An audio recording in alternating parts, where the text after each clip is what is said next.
This video was brought to you by Elbilmek, ABRP, Stormberg, Kempower and Bilkomponenter.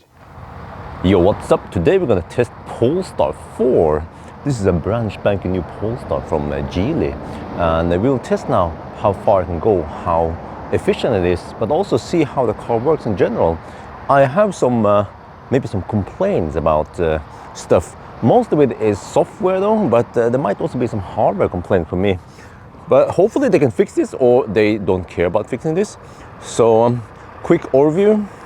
It says Polestar 4, 100 kilowatt hour, 400 kilowatt here.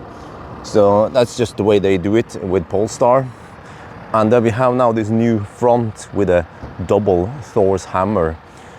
And then, yeah, the weird thing about this car is the lack of visibility to the rear. So this is the way they chose it, because of headroom or something, right? So there's just a camera there that gives you the vision back, and this can be taken out in case you have a dog in here. And but at least the rear window or whatever here hatch is just solid. It's not glass, it's not transparent, but okay. And then inside here it resembles a Polestar or a Volvo.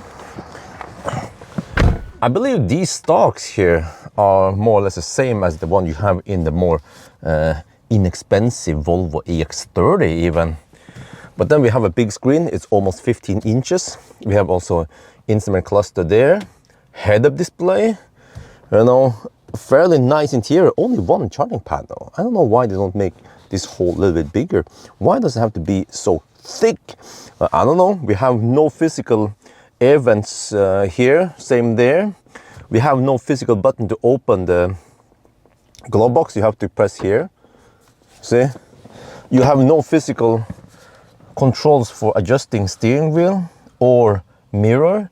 You do it in here. If you go, well, you can go here, and then you go to shortcuts and then adjustments.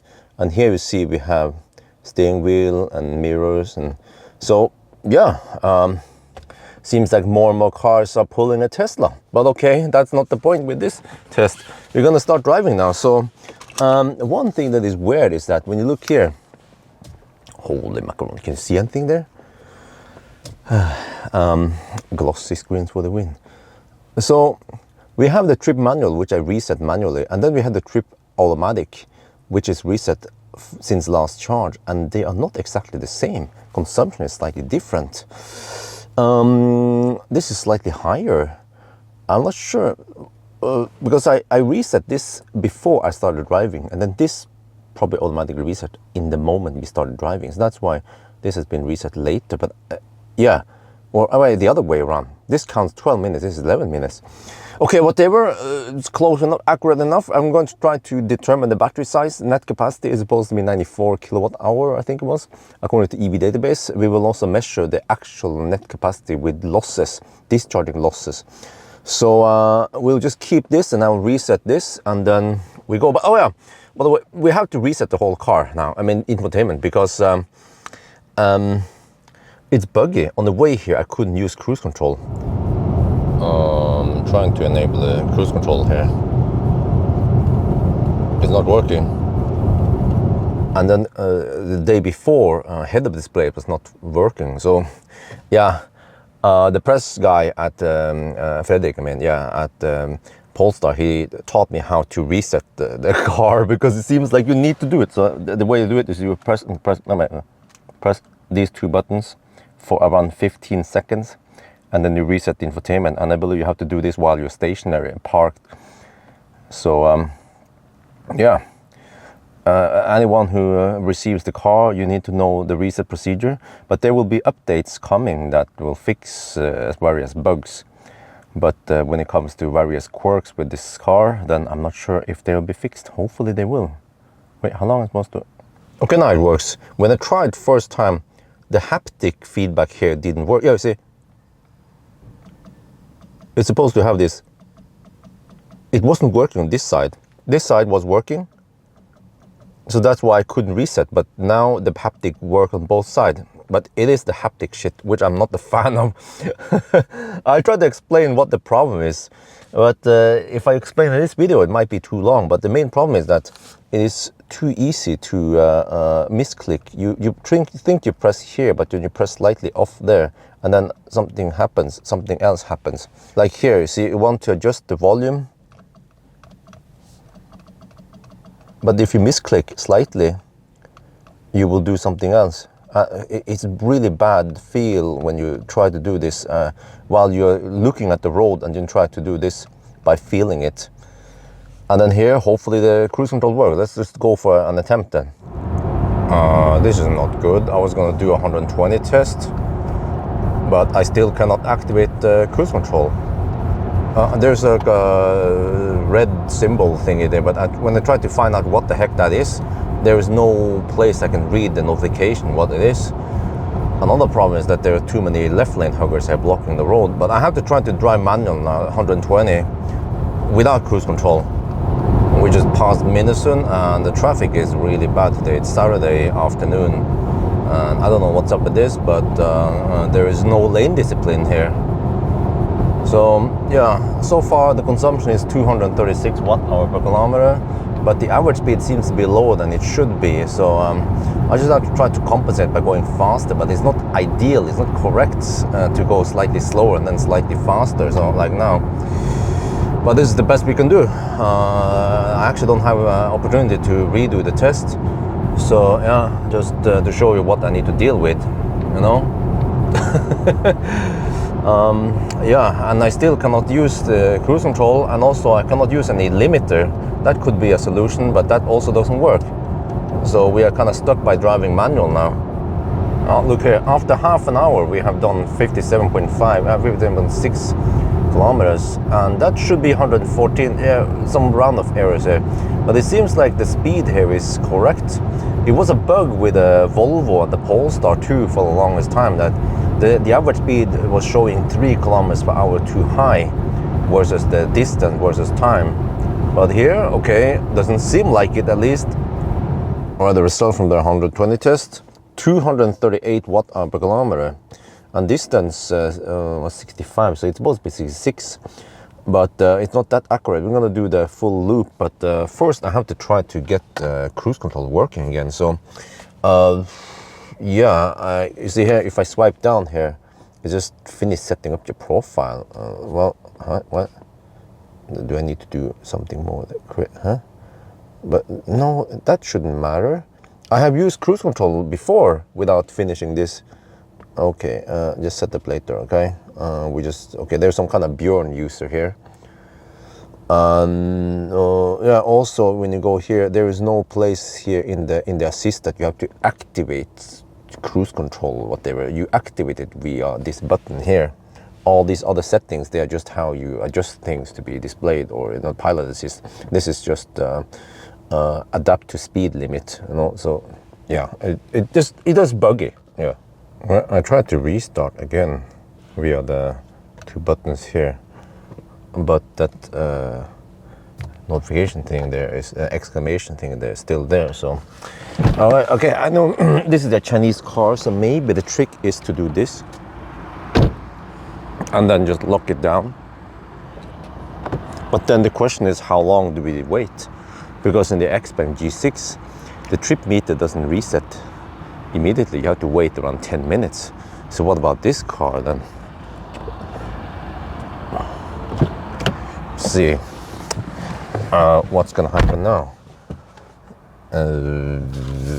If I put the car in drive, it's still, wait, there's just a bunch of things going on now. No, it's still there, and it's still a big mystery what the heck it is. If I try to press this is just different ways of displaying things. And then okay, there's just I haven't buckled up. That's the attention thing. Okay, but if I just press here, this is just adjustment and whatever. So I mean, what is wrong with this car? Why do I keep getting buggy press cars?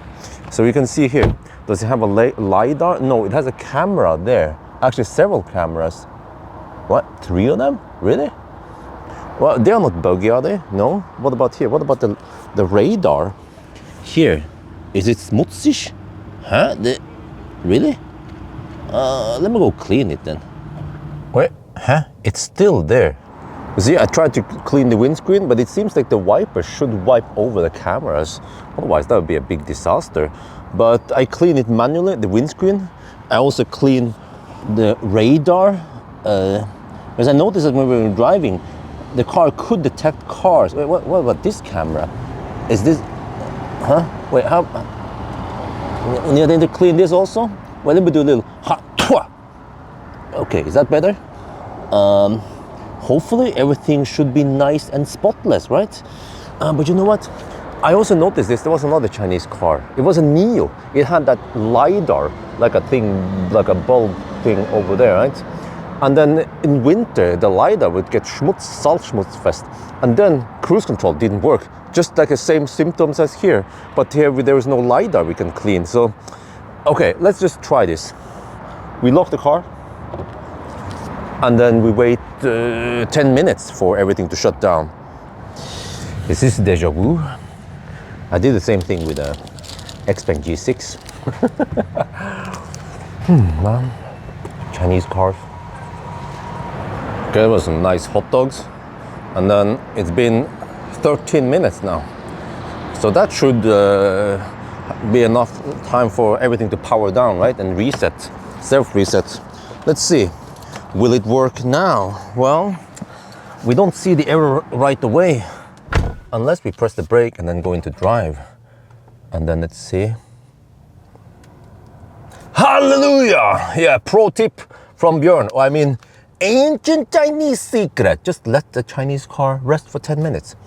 I think this actually applied to that Aura Good Cat that went bricked also in Thailand. Okay, let's proceed with the test. Was trip manual reset? Huh? It claims 3 minutes ago. That doesn't make any sense.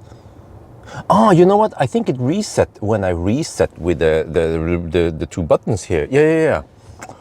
Oh, So, okay, just keep that in mind that when you reset the car, you reset this, but fortunately we kept since last charge, so hopefully it's not bugged.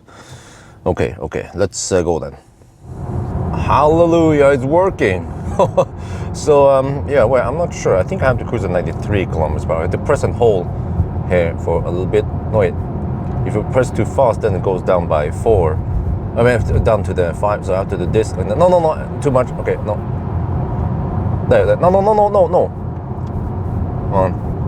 1, 2, 3. Let go. No. There, yes. But there is a problem here. I'm going to show you now. Okay, I have to do this. You can see the cruise control there. If I disengage cruise control, click. There. And if I resume cruise control, click. There. Did you notice that delay? Click. There. Click.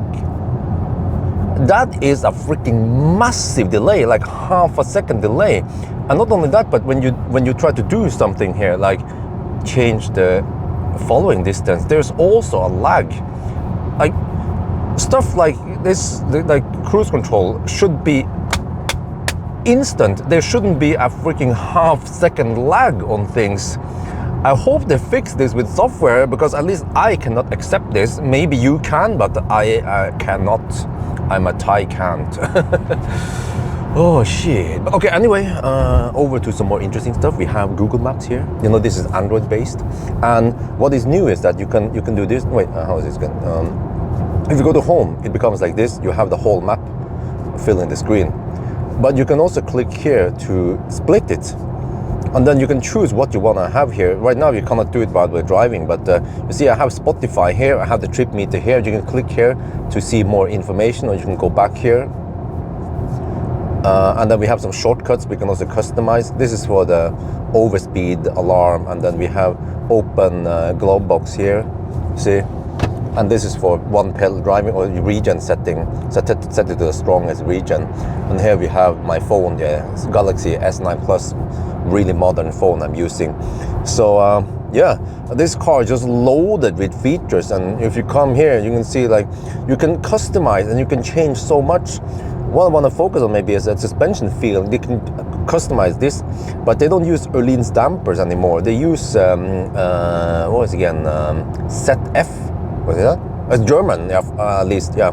You can change it to be firm or standard or nimble. I think nimble is just something in between, right? So I just want to have it on standard, which is probably the comfy mode. And also, what is weird here is that, well, okay, I see it to show you here. We have the power delivery. In range mode, it will shut down the front motor and just run the rear motor when you're cruising. In performance mode, it goes into all-wheel drive mode. And also the throttle becomes more responsive. And you can also see it here. This is the performance mode, and you can toggle between the range mode and the performance mode. The weird thing is that I'm in cruise control now. If I disengage cruise control, okay, then it goes out of the performance mode. And okay, well, I don't know what's up with that. Okay, let's enable the performance mode. Like this. Okay, performance mode is on. Okay, awesome. And then I enable cruise control. Wait for that. There. Cruise control is on. It goes out of performance mode. That is weird. I will call it annoying. But and the list just goes on. Don't want to make this video too long, but let's focus on the range test, shall we? Okay, more complaints. Now that I'm using Autosteer, it has this oscillation left and right constantly. It even shows you on this display, which seems to represent the real world. But if you don't believe me, if I zoom in here against the side of the road, you can see that it constantly oscillates, and it's even more apparent when we're driving faster. So it seems like the Autosteer needs some tuning. Like this kind of oscillation, I've seen it in Chinese cars.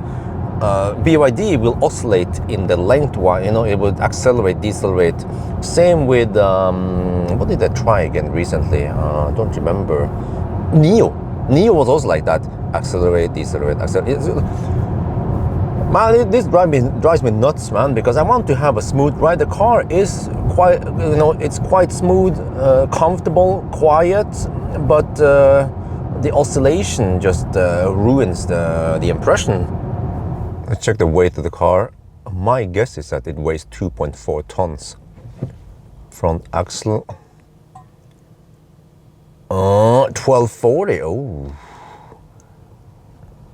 The whole car. Oh, 460. Okay. Well, it's a heavy beast with lots of soundproofing. It's Swedish steel, right? And then how is Mjøsen today? Well, no, it seems that that windsole is kaput. Yeah, there's wind here. Seems that we have some headwind. The leaves are turning yellow and orange. Yeah, we're in the beginning of October now, so brace yourself. Winter is coming. Cold gate is coming. Charging speed is going to decrease, and the range will also decrease, and consumption goes up. Except for Tesla, because they have optimal alien technology. I'm just kidding. But yeah, so far the consumption is 175 watt-hour per kilometer. You can see the way trip manual. You can also see it here, but this is super dangerous, man.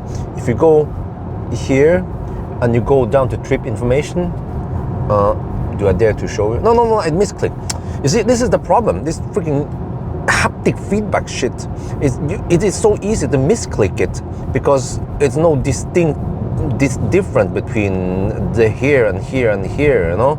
If you go to trip information here, you have to be careful. If you misclick, you will reset manual trip on accident. There's no confirmation. So let's just get out the danger zone, because I'm doing a test now. For more normal driving, no big deal if you reset it, but since yeah, for me though, it's important not to mess up, so I have to redo it again. More complaints. Because we don't have a regular mirror, I have to look at this and get the reflection. You see it there. It's glossy. The camera, or the screen actually. The screen is glossy and creates reflections. At night, especially when we're driving in tunnel or there are street lights, there will be this constant strip that reflects, that kind of disturbs my vision. I can't remember that regular mirrors would be that reflective. And also there's the problem with the focusing. You see, when I'm focused now on the road, I focus far, And when I look in the mirror here, I don't have to refocus because it's also far. But when I look at this mirror or this thing here, screen, it's suddenly quite close and I lose focus and have to refocus. So actually the camera here illustrates what I also need to struggle with. So, but it's just a matter of getting used to, because okay, you have to focus from here to here, and let me see, you kind of do it quite quickly. You get used to it from here to here, and then here, or there to there. So yeah, after a while, I got used to refocusing here, but still, I'm still struggling because optics, man, optics, they're really good, like here. And the other minus is that with this mirror, you can move your head to change the viewing point, but you cannot do it here. It stays the same no matter how you move it.